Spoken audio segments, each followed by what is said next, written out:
తాకట్లో ఉన్న మీ బంగారాన్ని విడిపించి ఆ రోజు ఆన్లైన్ రేటుకి కొంటాం. Sharma gold company. Welcome to Suman TV. పాకిస్తాన్లో రైలు హైజాక్ వెనుకున్న అసలు కథ ఏంటి?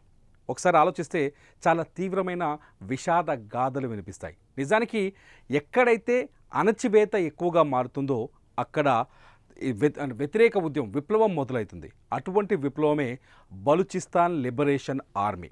బలూచిస్తాన్ లిబరేషన్ ఆర్మీ ఇప్పటిది కాదు, 1948 నుంచే ఈ ఆర్మీ బలూచిస్తాన్ విముక్తి కోసం పోరాటం చేస్తోంది. బలూచిస్తాన్ని పాకిస్తాన్ అక్రమంగా ఆక్రమించిందని, బలూచిస్తాన్లో ఉన్న వనరులను దోచుకుంటోందని, ఆ వనరులని సంరక్షించుకోవాలి అంటే బలూచిస్తాన్ని ప్రత్యేక దేశంగా ఏర్పాటు చేయాలనేది ఈ ఉద్యమం వెనుక ఉన్న అసలు కారణం. అంతేకాదు ఈ బలూచిస్తాన్ ఉద్యమానికి భారత్ మద్దతిస్తుందనే ఆరోపణలు చేస్తుంది పాకిస్తాన్ మొదటి నుంచి. నిజానికి బలూచిస్తాన్ ఇరాన్ ఆఫ్ఘనిస్తాన్ బార్డర్లో ఉంటుంది. అక్కడ బంగారం, లిథియం, అట్లాగే చమురు, గ్యాస్ నిల్వలు ఉన్నాయి. ఈ బంగారం, లిథియం, గ్యాస్ నిల్వలపైన చైనా కన్నేసింది. ఆ బంగారం, లిథియం, ఆ నిల్వల్ని, భూగర్భ నిల్వల్ని దోచుకోవడానికి చైనా ఓ పెద్ద కారిడార్ని నిర్మిస్తోంది. ఈ కారిడార్ నేపథ్యంలోనే బలూచిస్తాన్లో ఈ ఉద్యమం మొదలైంది. నిన్న బలూచిస్తాన్లోని క్వెట్టా నుంచి మొదలైన ప్రారంభమైన ట్రైన్ ఒక 17 సొరంగాలు దాటుకొని పెషావర్కు చేరుకోవాలి. ఈ రైల్లో దాదాపు 400 మంది ప్రయాణికులు ఉన్నారు. ఈ 400 మంది ప్రయాణికుల్లో ఒక 240 మంది వరకు బలూచిస్తాన్ ప్రాంతానికి చెందిన వాళ్ళు, ఆ ప్రావిన్స్కి చెందిన వాళ్ళు ఉన్నారు. ఒక 182 మందిని వాటి బలూచిస్తాన్ ఏతర అంటే వాళ్ళు ఆర్మీ ఉన్నారు, అందులో పారామిలిటరీ వాళ్ళు ఉన్నారు, ప్రభుత్వ ఉద్యోగులు ఉన్నారు. వీళ్ళని ఈ 182 మందిని ఏదైతే బలూచిస్తాన్ లిబరేషన్ ఆర్మీ వాళ్ళని బందీలుగా పట్టుకుంది. మిగతా 102 మందిని భద్రతా సిబ్బంది విడిపించినట్టుగా మనకి ఇప్పుడు సమాచారం అందుతోంది. ముఖ్యంగా ఈ బలూచిస్తాన్లో ఇంత పెద్ద ఘోరం జరగడానికి మొదటి కారణం ఏంటి అని ఒకసారి చూస్తే ప్రస్తుతానికి కనిపిస్తున్న అతిపెద్ద కారణం చైనా నిర్మిస్తున్న ఏదైతే కారిడార్ ఉందో, చైనా ఆ కారిడార్ నిర్మాణానికి వ్యతిరేకంగా ప్రస్తుతం అక్కడ తీవ్రమైన యుద్ధం కొనసాగుతుంది. పాకిస్తాన్లో అతిపెద్ద ప్రావిన్సుల్లో అతి తక్కువ అంటే అతిపెద్ద వైశాల్యం ఎక్కువ కలిగిన అతిపెద్ద ప్రావిన్సుల్లో అతి తక్కువ జనాభా కలిగి ఉన్న ప్రాంతం బలూచిస్తాన్. ఇక్కడ అనేక వనరులకు నిలయంగా ఉంది బలూచిస్తాన్. బంగారం, లిథియం, గ్యాస్, చమురు, రాగి, బంగారు నిక్షేపాలు ఉన్నాయి.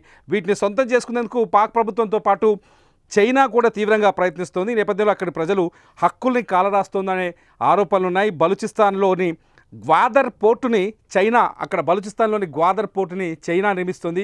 ఆ పోర్టు నిర్మాణానికి వ్యతిరేకంగా అంటే గ్వాదర్ నుంచి చైనాలోని జిన్యాంగ్ ప్రావిన్స్ వరకు ఒక ఎలివేటెడ్ కారిడార్ని, ఒక డెవలప్మెంట్ నేపథ్యంలో ఒక కారిడార్ని చైనా నిర్మిస్తోంది.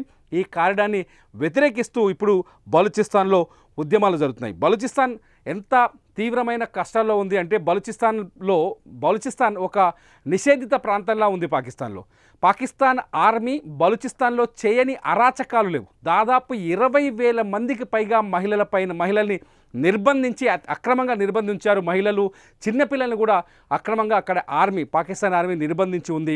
వాళ్ళంతా ఇప్పుడు నరకం చూపిస్తున్నారు. ఈ అక్రమ నిర్బంధాలకు వ్యతిరేకంగా ఉద్యమాలు జరుగుతున్నాయి. ఈ ఉద్యమాల నేపథ్యంలో ఈ ఉద్యమాలు అనేక మలుపులు జరుగుతున్నాయి. ఈ ఉద్యమాల నేపథ్యంలోనే ఇవాళ ట్రైన్ హైజాక్ వరకు వెళ్ళినట్టుగా మనకు బలూచిస్తాన్ ఆర్మీ వాళ్ళు ప్రకటించడాన్ని బట్టి తెలుస్తుంది. అంతేకాదు పాకిస్తాన్ ఆర్మీ వెళ్ళి ఆ ఏరియాలో మహిళలపైన అత్యంత దారుణంగా, పాశవికంగా అఘాయిత్యాలకు, అత్యాచారాలకు పాల్పడుతుంది. ఇది ప్రపంచం మొత్తం చూస్తోంది. ఆ బలూచిస్తాన్లో ఉన్న నిధులను, భూగర్భ వనరులను దోచుకోవడానికి చైనా కుట్ర నేపథ్యంలోనే బలూచిస్తాన్ని వదులుకునే స్థితిలో లేదు పాకిస్తాన్. అందుకనే బలూచిస్తాన్ని బలవంతంగా పాకిస్తాన్తో కొనసాగేలా సైనిక చర్యలు చేపట్టింది. సైన్యాన్ని పంపించి అక్కడ అఘాయిత్యాలకు, దారుణాలకు పాల్పడుతుంది. ఈ నేపథ్యంలోనే బలూచిస్తాన్లో ఒక పెద్ద తిరుగుబాటు. నిజానికి బలూచిస్తాన్ తిరుగుబాటు ఉద్యమం ఇప్పుడు కొత్తగా మొదలైంది కాదు. భారత్ నుంచి పాకిస్తాన్ విడిపోయిన వెంటనే